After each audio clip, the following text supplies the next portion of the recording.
Assalamu alaikum ağayın.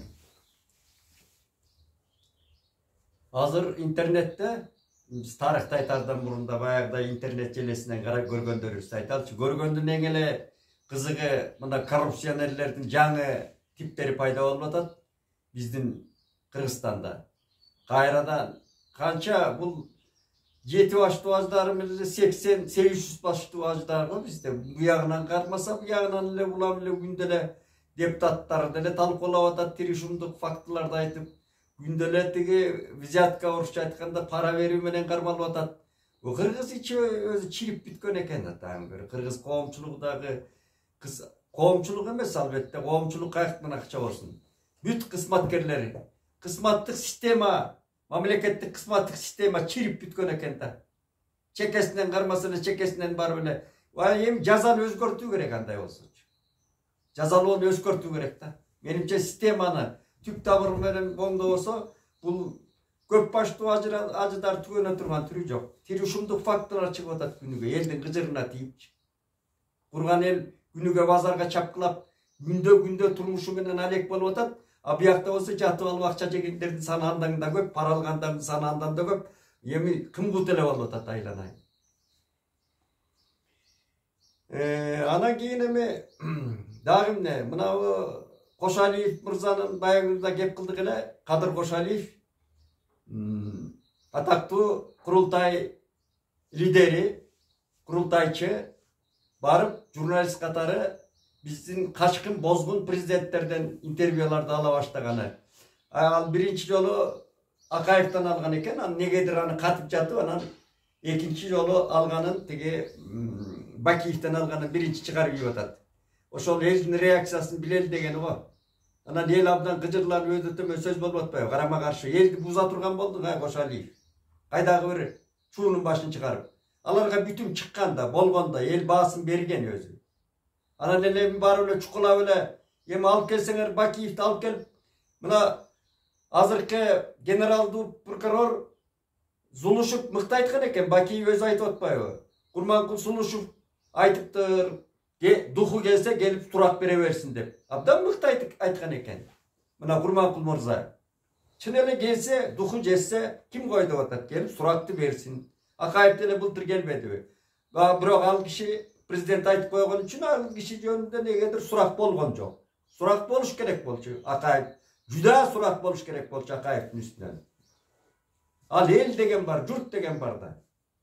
Эми ушу жөнүндө катуу сөздөр болуп атпайбы? Мына билбейм башкалар кандай, журналистика чөйрөсүндө аябай катуу реакциялар. Мени тажрыйбалуу журналист катары.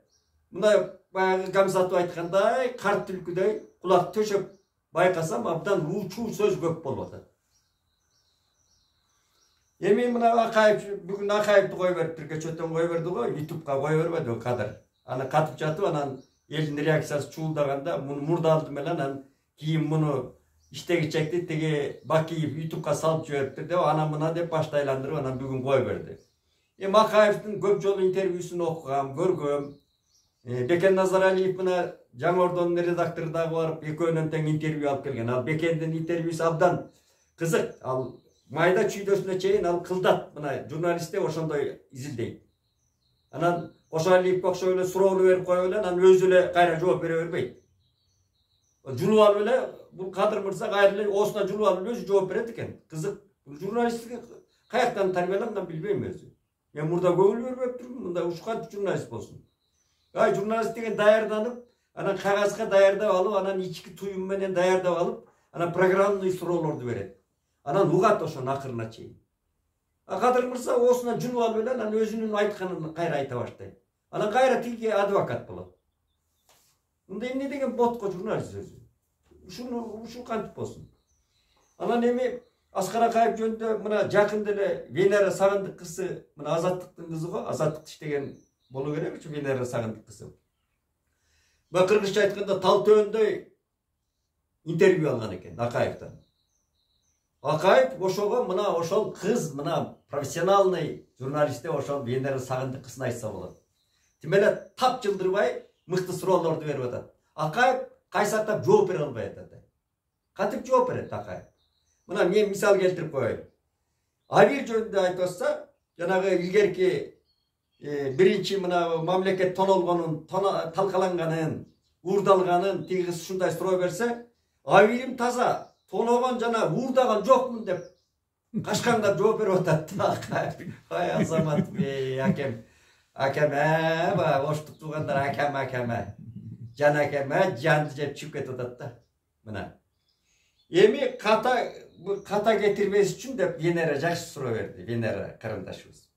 Kata getirmesi için emне kılış gerek deydi da. Azırkılar kata getirse, oşolorga kеңешиңиз barбы deydi.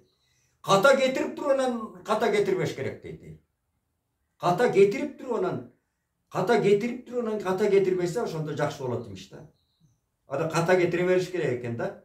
Anan keyin anan akırında oңдоп kata getirmeye kalış gerek eken. Hem Konfutsiy'in bir жақсы sözü var, uçkun sözü.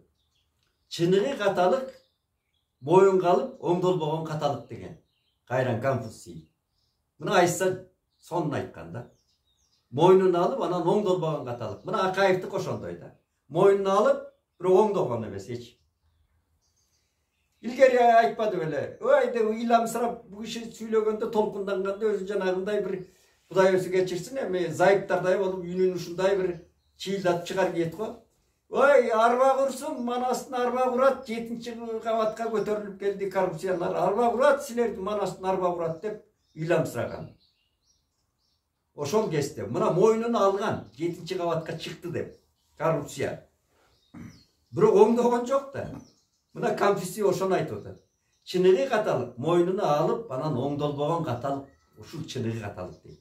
Adam bende getiret katalıktı. Barımız getiremiz. Biro oңдобосок, anda oşol çınığı katalık bolot. Anan 2005 yılı şaylоо жөнүндө суроо berdi. Buna abdan kızık suroo, emne deyit dese, tiygiş aytpayбы.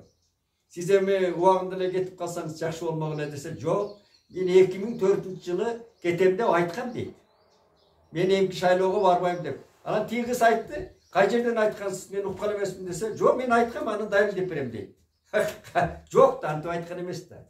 Антип айтпайлы 2005 yılı шайлоодо, февралда шайлоодо күнүгүнкүдөй эсибизде турат да. 2 баласын алып келбеди депутат кылып. Же калыппы? Бермет менен Айдарды депутат кылып чыгардыбы? Эми калып ошол. Ошол алып бул кишинин мындай айтканда ошо шайлоо башын жеди. Качкан каргасы кылды. Фальшивка шайлоонун чегине жетти, эл чыдабай кетти да. Күргүчтөп көчөгө чыкпадыбы? Бакиев жана Сыдыковтар алып чыкты деген ал жөн эле бери жагы эл өзү бугуна, кузасына, дегене ырзасына чыдабай калып эле эл агылып көчөгө чыккан. Анда биз ошонун арасында жүргөнбүз. Ошко чейин баргам мен ошо кезде. Ошол революция деп, мына ошол революция болгон. Бирок аны революция болгон менен анын баягы саясий жагынан алганда чыныгы революциялык белгилери жана программный келген. Төңкөрүш жасаш үчүн революция жасаш үчүн анын лидери болуш керек, анын программасы болуш керек. Анан бир долбоор менен келет да. Анан ал талпа болуп калды. Ал деле жакшы натыйжа берген жок. Мына ошондой эле тополоңдор менен келатабыз.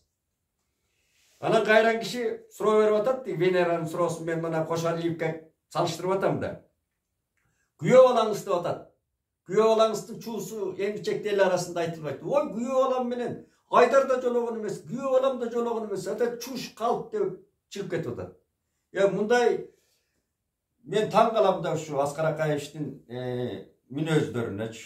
Апырай ушу киши бизди 15 жыл кантип башкарды экен, биз чыдаганыбызга таң калам мен. Анан жанагы айланасында жүргөн кээ бир саясатчылар кийин сиз кеттигиндей мындай кылып, сизди оппозиция болуп кетти дейт. Алар айбандар дейт. Мына Акаевдин оосунан, маданияттуу кишинин оосунан чыккан. Алар айбандар деп койду. Бир цитаталарды айлантып келип туруп, айбандар деп атат. Анан эми мына Кадыр Мырза кандай алып атат Акаевден? Илгерки бала чагынан бери сураптыр. Эми Акаевдин бала чагын мен мына күлкүмдү келтиргени бир Кадыр Мырзага айтайынчы. Акаевдин бала чагын элдин баары эле билет. Анан ушу сиз урууңузду айтсаңыз десе, мына талуу жеринен ушу суроо берди да, урууңуз жөнүндө. Ал киши менин атам Токоев Акай деп келатса эле, тиги Кадыр жулуп алып эле сиз сарбагычсыз деди да. Түз эле аттап буттап эле сарбагыч деди. Ооба, мен сарбагыч уруусунан деди. Ошол жерде Кадыр чыдабайбы? А киши жети атасын айта алат бекен? Кайжан сарбагычтын каягынан чыгара алат экен? Gey uç жерде туғаным. Абыла деген урукtan болады bu işe. Men Санжыра изилдеген, тарых изилдеген киши атайын барып мен кеминдик аксакалдардан сураган ба Кошалиевди үстүртөн соктура бербей. Абыла деген болот. Кеп бар а жерде. Жет атасын айттыруу керек эле. Шашпай. Анан андан бери келип ал мектепти бүткөнүн анан тиги жогорку окуу жайын барып анан бир суроо берди. Сиз ошол саясатка даяр белеңиз дейт. Бийликке келгенде от жакшы суроо берди ошону. Бирок аны даягына чыгарбайт да. Сиз бийликке даяр белеңиз 91-жылы. Кандай келдиңиз деп атат. Жок, мен 89-га чейин саясат менен ишим жок эле деп тиги киши да өзүнүн чындыгын айтып алды. Анан 2 жылда көрдүңүзбү? Мына бизге даярдыксыз адамдар келгени үчүн эмнени көрүп атабыз? Ушул 30 жылдан бери даярдыксыз, толук кандуу, комплектүү, Мирзеевге окшоп канча жыл, 15 жыл Мирзеев, 15 жыл Собминдин башкарткан экен Ислам акабыз. Мына ошонун результаты. Азыр Мирзеев Өзбекстанда кай жерде тоокана бар, кай жерде канча эшек бар десе да билет экен да бул киши. Мындай орой айтканда. Токаев билет экен көп нерсени. Эми бул андан аттап туттап эле эмеге келет тиги. Ошол курултай эмелерди айтып эле анан курултайына жеткирип койду Шакылыч. Ортодо тоногондорун, колхоз, совхоздорго эмне үчүн? Ошол жерден шоковый терапия десе, Акаев айтып атпайбы? Шоковый терапия дегенге бардыңыз сиз. Башка жолдор бар эле да коңшу мамлекеттерге деп баратканда Акаев айтты. Ал баары эле ошого өткөн деди. Каражанды жебейличи. Өзбекстан өткөн жок да. Бир мык чыгарган жок. Ислам ака айтты. Исламжан ака айтты. Бир мык чыкпасын деди чекарадан. Бүттү. Мына результаты бара-бара. Биз акыры бу өзбектер деди. Өзүнө рынокто жүрөт. Илгертен бери эле өзбек деген калк рынокто жүргөн деди а киши. А демократияга биз акырында өтөбүз деди. Мына кетип атат. Казакстан деле ошондой болгон, бүлүнгөн жок анчалык. Назарбаев алып калган байлыктарын көп тонотпой. Мына барганда имараттары, жазуучулары деле, мына биз жазуучу катары айтайынчы. Өзбекстанда дагы, Казакстандагы жазуучулары кадимкидей айлык алып, кадимкидей акча, бюджеттен акча бөлүнөт. Биздей шорду эмес алар. Көркөм өнөргө кадимкидей кам көрүлөт аякта. А биз талаада калганбыз. Ошонун мына манкуртизм болуп калды. Жалган бу. Анын баарын танып эле, аттап туттап эле анан бер жакка өтүп кетти. Курултайга өттү. Көрсө курултай да айтпайын деген экен. Курултай сиздин убакытта эле түптөлгөн закондор кабыл алынган мыйзамдар тигүү деди эле. Ошондо курултай ошондой эле болду. Курултай деп тигүүгө кошоптоп тим эле жана бир мен эми кечирим сурайм орой болсо. Эки абысындар барго, бири-бирин аябай коштоп сүйлөгөн. Так ошонун өзү да. Арабанын кошатындай болуп, бири-бирин тим эле сүйөмөлөп, ушундай сонун кызык маяк куруптур. Мен Güldüm dağı bir çeti rıza olasın da. Büt kalp. Kalp da. Anan emi mına Manas 1000 жылдык анан Разаковдун сөөгүн алып келген, тиги бу соң кийилген эрдиктерин ал өзү эле санап койду. Кошалиев, сиздин мыкты жерлер иштериңиз ушул. Кайсы Манас 1000 жыл деген фальшивка болгон өзү. Фальшивка Манас 1000 жыл деген. Manastın 1000 жылдыгын эмес, 2000 жылдыгын өткөрүш керек болчу. Бери болгондо, эгерде мындай ар намустуу кыргыз болгондо, Манасты билген киши болгондо. Бул бир. Экинчиден мына Манас айыл деп азыркы бийлик алып келип жараксыз болуп калганда айласы жок түрттүрдү го. Ушундай фальшивкалар курулбадыбы? Канча акчалар кетти Манас айылы деген. Ал тиякты айтпайлы койбойн. Ат чапканын 1000 километрге ат чапкан фальшивкаларды. Мына бул жердеги Манас айылы деген кийин жолдун иттердин мекени болуп калган. Канча жаздым, канча президентке жаздым. Шунун баары фальшивка да. Ал тонолуп 12 миллион кой, завод фабрикалар металлолом болуп Кытайга өткөрүлүп кеткен. Канчалаган сан миң. Усуалиевдин бийлигинен калган социализмдин байлыгынан, элдин кан теринен түптөлгөн ошончо байлыктар тонолуп, таналып, таланган калппы. Анан кийин тиги акыры Кычкачтан өдү алып барып Кашкар базарына саттык го. Kıçkaç menen jana közödön ödö. Çalgı. Kayra oşolar bizge hazır janagıday Kıtaydın arzan anan razıvı tavarı ol bizge ötüp keliп atat kayra. Bir çapsaң ele, bıçağın bir geçseң ele mokoy, çalgın bir çapsaң ele mokoy. Oşol bir çalgıdan 10 çalgı жазап kayra jönötüp atat Kıtay bizge. Mına Üsöngü kuştu aytты. Üsöngü kuştan da kayıp bap ötüp ketip atat kayrana kayıp. Oyal Estir'in uagındalar, Kasigindin uagındalar çeçilgen eken al masele. Kudaya toğa kıldım. Anan oşondan pisat jarım degendele Koşaliyiptin bir kızık gülkü eltiretüge nıkması var eken ay. Jurnalist dep kantip aytasın. Sözün ukbayla ötüp ketet eken. Şakıl özüyle julup alып ele yak ötüp ketip atatdı. Akayipim jendeme oşondoy kança bizdin emi albatta urmattуу dep kayrылып атчылым мен кадимкеле президент деп кайрылчу элем. Урматтуу президентке кайрылат элем да. Акаев да тиги бу азыркы президент мына качкын президенттерди актагандан этият болсоңор. Бул эл деген эл бар, журт бар. Бетеге кетип бел кылат. Бектер кетип эл кылат деген кыргыздын улуу сөзү бар. Биз баарыбыз кетебиз. Бийликтен силер да кетесиңер. Бирок эл калат, туугандар. Ошол элдин өзү чечип алат мындай маселелерди. Раз силердин бийликтин күчү жетпейби аларды жазалаганга, кылмышкер болуп турганга көрүнүп турат. Аны алып келип ал жерден жазалаганга күч жетпегенден кийин элге ташташ керек мындай маселени. Өзүңөргө зыян болуп калат. Инилерим бийликтеги. Мен ошентип айтар элем. Өзүңөргө жакшы болбойт кийин. Минус болуп калат. Минус боло берет. Bunu elge taştaş gerek, elge koyuş gerek de. El özü basın beret, el özü cana mümkün cana gemdele eldik şayını oy ötkürgün jalpı. Referendumga koyuyorsunlar bu meselelerin ошондой жолдорун табыш керек de. Özüңөрдөн олагыраак кармаш керек. Bu meseleler öte talulu. Эми ошондо айтылы Bakiyevke basabı şu жерде bir Almanbet okuyasında aytып idi kim Manastır Akay bilçüdey ol. Almanbet emege ketip baratkanda, çoңga satка ketip baratkanda adegende Bakaydı sözdün kıskası. Bakaydı хан көтөрүшкөн. Anan Bakay ак көңүл киши да. Anan Bakayдын колду көп башкара албай жанагындай чаржайыт боло баштаганда анан Almanbetти хан кылган, хан көтөргөн Манас. Мына жолду да билет, стратегияны билет деп. Anan Almaken özünün başın sayıp turup akırı çoңgazаттан öldü ga. Oşondoy suroo berdiler.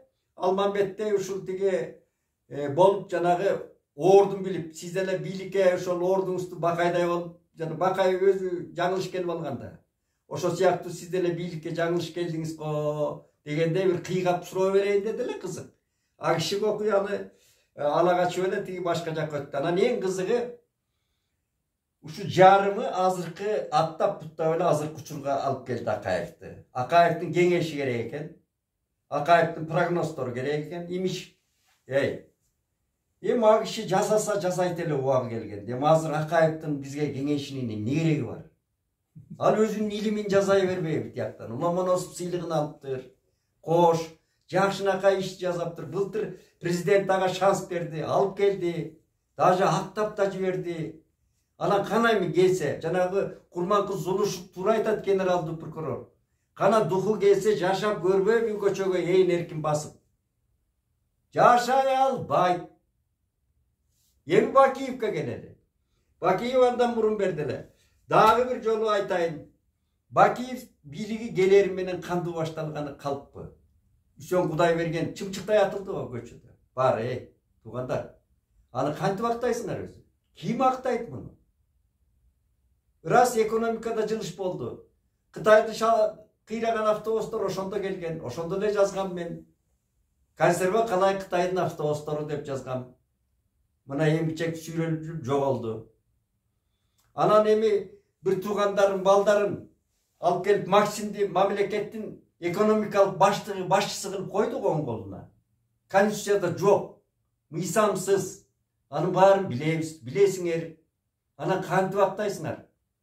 Мен актайын. Болуптур азыркы демил келип аткан мүмкүн курултайчы Кошалиев актасын, же бийлик жактан бирөө актасын. А кантип актайсыңар? Кан менен, канга жуулган мекенди кантип актайсыңар? Садыркуловдун кескиленгени, албетте Садыркуловдун 2 оюн ойногону ал жерде өзүнчө маселедир. Жанагы бир жакшы спортчу баланын өлүп калганы бай күрөш Ратбектин. Ратбек Санатбаев деген баланын атылганын мен ичим ооруйт да ошонун ичинен. Анан мына Жыргалбек Суравалдиев жөнүндө жана кызы реакция берип атпайбы азыркы депутат. Ошого дагы жанагы Замир Өсөров деген досума да бүгүн айттым, бул маселелер өзү татаал маселе. Мен Жыргалбек Суравалдиев демекчи, ошо кишинин арбагы үчүн бир эскерип айтып коеюнчу. Мен бир жылдары бир Нива машинем бар эле, ошо менен Кудайберген базарына кирип баратсам, жалгыз эле урулда ушу запча салайын деп кирип баратсам, алдыман бир туурадан нарушение кылып эле бир Мерседес чыга калды. Аз жерден уруп ала баштадым. Ичинен күрсүйгөн 4 орус бала чыкты. Мен жалгыз. Көчө ээн, биринекин эле кыргыз аялдарбы бирдемелер өтүп атат. Ура турган болуп калды да мени.